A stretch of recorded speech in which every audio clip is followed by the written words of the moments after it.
Bem-vindo ao Inglês com Histórias.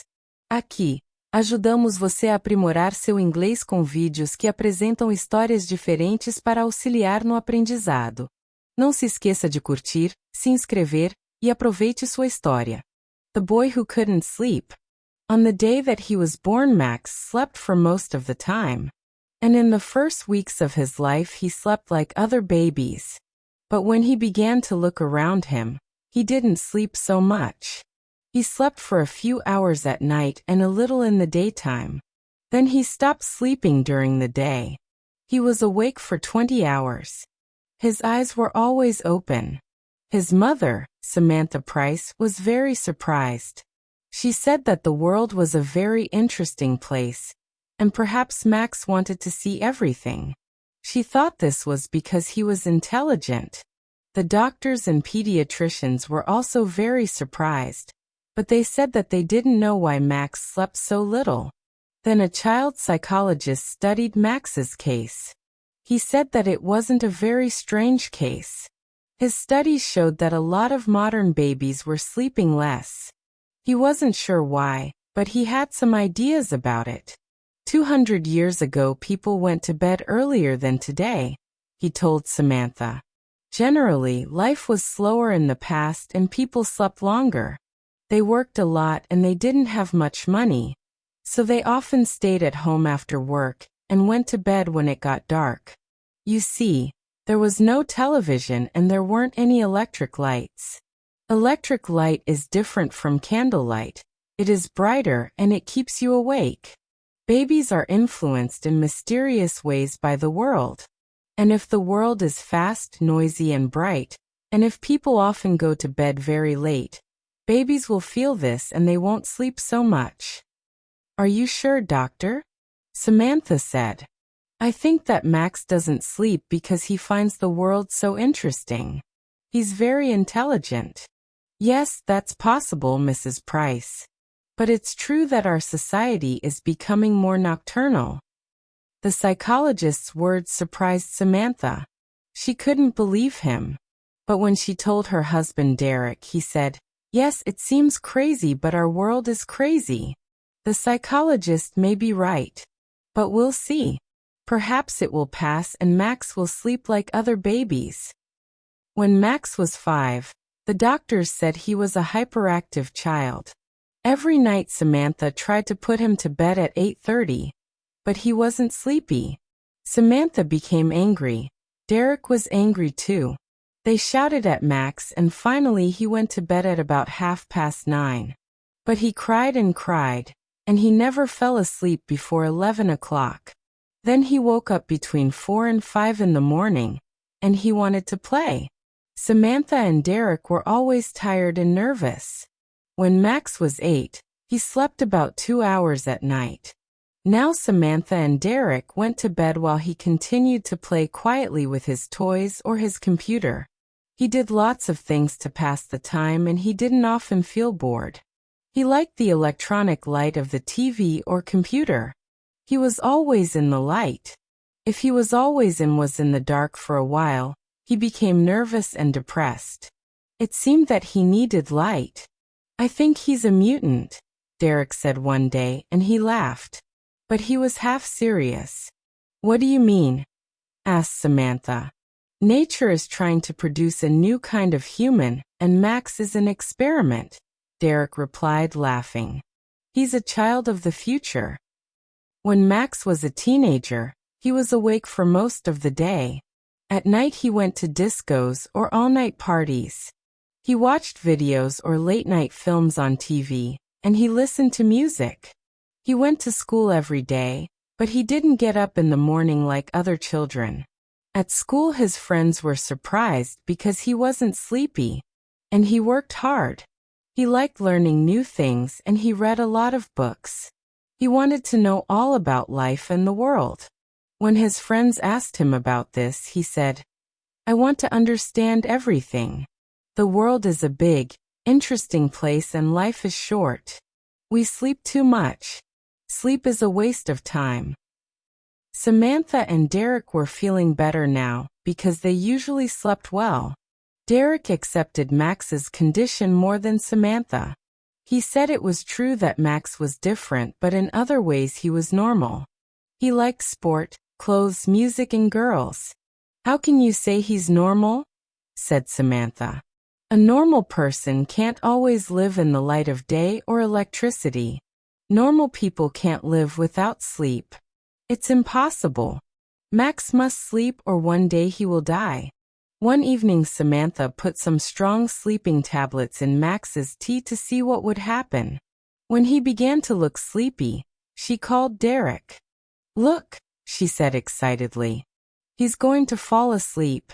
Derek was surprised and happy. That's wonderful. Perhaps he's normal after all. You'll wake him up.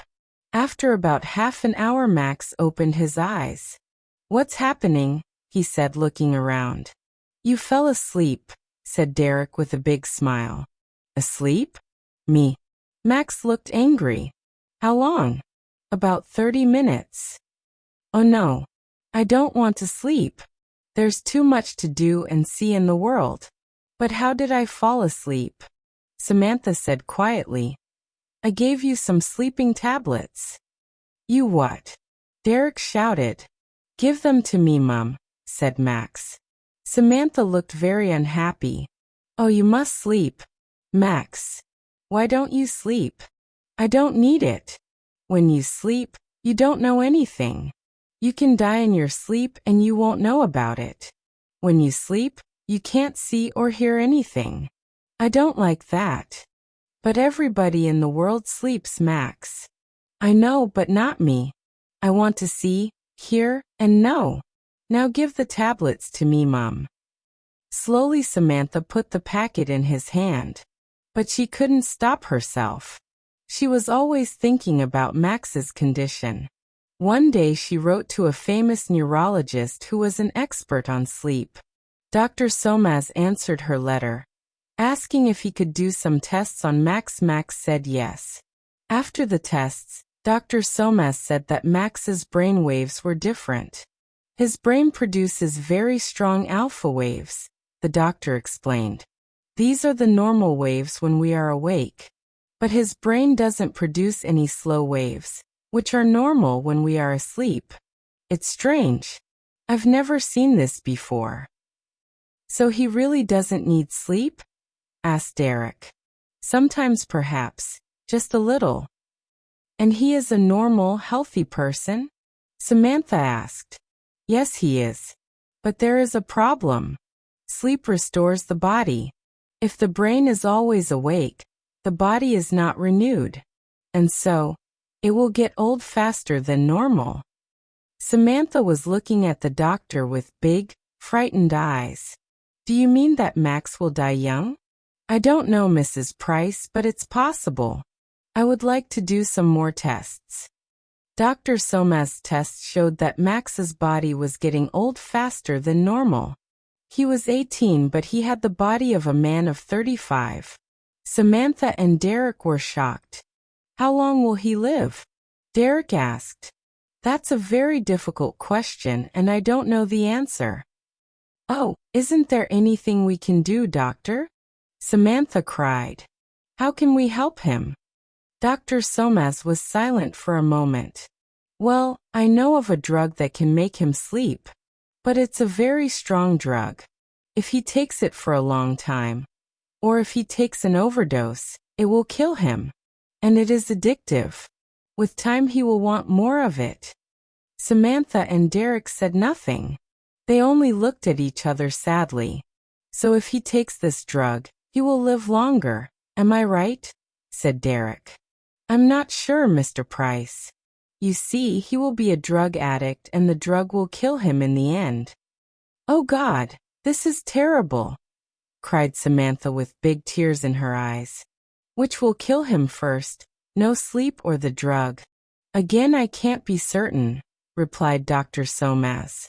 I can only say that if my calculations are right, it seems probable that without sleep he will die younger than if he takes the drug. After a silence, Derek said, We must tell poor Max all this and he can decide what he wants to do. He won't take the drug, said Samantha, shaking her head. Are you sure? Asked Dr. Somas. Yes. He says he wants to stay awake. He wants to live with his eyes open. He told us that life is too short to sleep because there is so much to learn and do. He will never take any drugs. But you and Mr. Price must tell him that it's better to take the drug, Dr. Somas said. When he understands the problem, perhaps he will decide to take it. That night Samantha and Derek talked to Max. They told him the situation and said that Dr. Somas thought it would be better for him to take the drug. And what do you think? Max asked them. We agree with the doctor, said Derek. No, said Max, I won't take any drugs. Take your time, Max, said Derek. Think about it. The answer is no. I don't want to spend half my life sleeping in darkness. I prefer to live for a short time awake in the light. The world is a miracle and I don't want to miss any of it. But Dr. Somas said you will be dead before you are 40, said Samantha, beginning to cry. Max smiled. The number of years I live is not important. How I live is more important. What I do and what I am is more important. Samantha was very unhappy. Oh, Max, my darling boy, please take the drug. I'm sorry, Mum, but I can't. Then Max smiled. Will you excuse me now? If I'm going to die young, I haven't got much time. So Max continued to work and play and live fast. But he lived a quiet, clean life. He didn't smoke or drink alcohol, and he didn't eat too much. He didn't worry about small things, he didn't think about money, and he didn't waste time. He traveled a lot and looked carefully at the world and people. They interested him. And he studied hard. He was always bright and awake. He always wanted to learn new things. The medical experts said that Max's body and brain were not influenced by the diurnal rhythm, like every animal on Earth.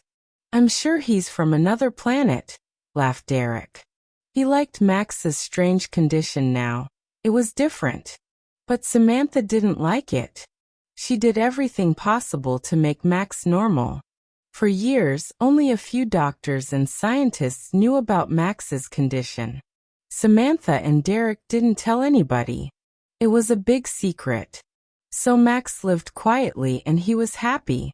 When he left school, he got a job in a bank.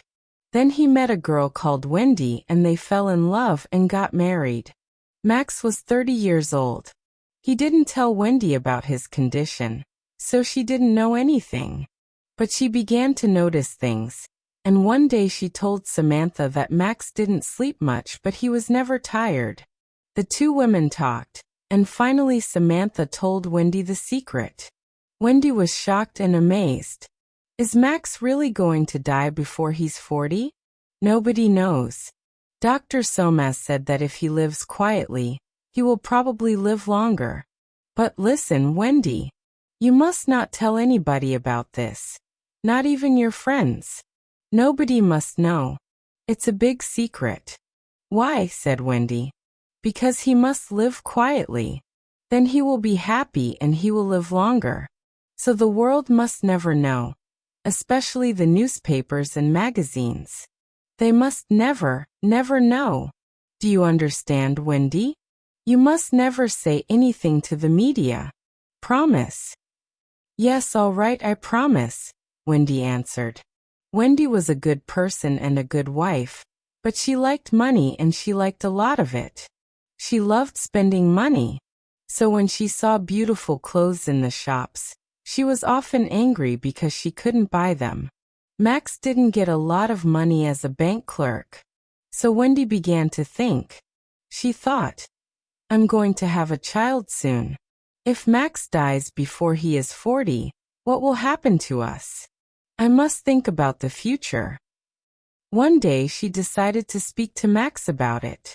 At first he was angry because she knew his secret. Then he smiled. Wendy, my love, don't think about the future. We love each other and we are happy. That's very important. You see, nothing is certain. Perhaps I won't die young. But I promise that when I die, You will have enough money. But Wendy had a different idea. She thought about it for a few days, and then she went to the office of a big national newspaper and said that she wanted to tell them an incredible story. Of course, she got thousands of pounds for the story. And when the world heard about Max, the world wanted him. America, Japan, Australia, Europe. Interviews, articles, talk shows, documentaries. The public and the media were fascinated. In a few days Max became world famous. And Wendy became very rich. He tried to hide. He tried to escape from all the noise and attention. He ran away, but the media always found him. Samantha knew that this was a very bad thing for Max, and she was furious with Wendy. But it was too late. The TV journalists and personalities, the newspapers and magazines followed him everywhere. Film directors offered him millions of dollars to appear in their films. Big film stars and rock singers wanted to meet him.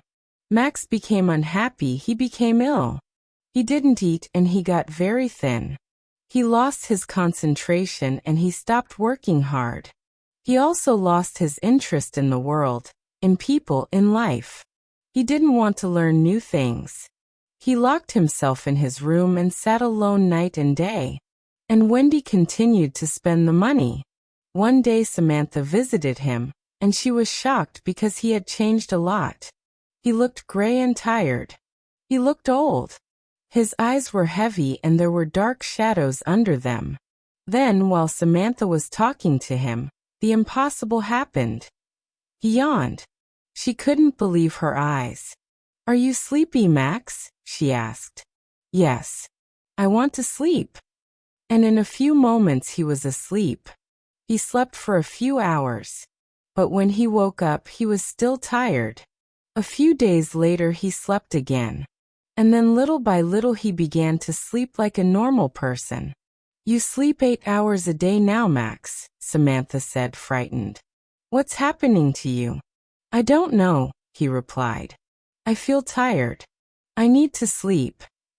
"But why?" "Because I don't want to stay awake now. The world is boring. People are boring. It's better to sleep." When he fell asleep quickly, Samantha went home. She was very anxious and very unhappy. Now Max was beginning to sleep more than a normal person. He had no more bright energy, no more interest in life. He just seemed very tired. Now the public and the media were completely obsessed with Max. Photographers stood outside his house all day and night and took photos of Max when he yawned and when he was asleep. Every day Wendy told reporters what Max was doing, for a fee of course. All round the world people knew what Max was doing every minute of the day. They tried to telephone him. They sent letters, telegrams, and presents. Samantha said to herself, "If this continues, Max will die. It must stop." She thought about it day and night. And then one day she decided to appear on a TV chat show. "He's very ill," she said in the studio. "You must all leave him alone." "Why is he ill?" the interviewer asked. "Is the drug killing him?" "No, he doesn't take any drugs," said Samantha angrily. "It's you, the newspaper and TV people, and you, the public. You have destroyed his peace and his world with all your noise and gossip. You won't let him live quietly. He always lived in the light with his eyes open, but you have pulled him down into your darkness, and he has closed his eyes. You, the media and the public, are killing Max with your stupidity. Leave him alone." The media and the public were very angry. Next day there was a lot of anger about it on TV and in the newspapers. U.S. One newspaper article began, "Is Max Price's mother accusing us? Yes, she is saying that we, the people and the press, are destroying her son. But isn't he rich now? And isn't he famous? Hasn't Mrs. Price asked herself who made him rich and famous? We are innocent, Mrs. Price. We have helped your son. You told us to leave him alone. But we live in a democracy. We have a right to know about Max Price. We demand to know about him. Etc., etc. When Samantha left the TV studio, she went to Max's house. Wendy told her that he was sleeping, so she went home. Next day, Wendy phoned Samantha. I'm frightened, she said. Max is still sleeping. Please come. When Samantha arrived, there were reporters and photographers and 2 TV cameras outside the house. She pushed her way to the door and went in. Wendy was sitting on the sofa. She looked terrified. Why doesn't he wake up? She cried. The women went upstairs to Max's room. He was in bed. His eyes were closed. His face was very pale. Samantha touched him. He's very cold, she said. Call Dr. Somas. Dr. Somas came and began to examine Max. Just then Derek arrived. There's a very big crowd outside, he said. Then he saw that the women were crying. He looked at Dr. Somas, who said to him, Tell the people to go away. Max is dead. Next day, Max's death was big news all over the world. The newspapers, the magazines, and the TV news all had the same opinion. The boy who couldn't sleep has finally found eternal rest. As the doctors always said, he died before he was 40. This shows that the people and the media are not responsible. The end.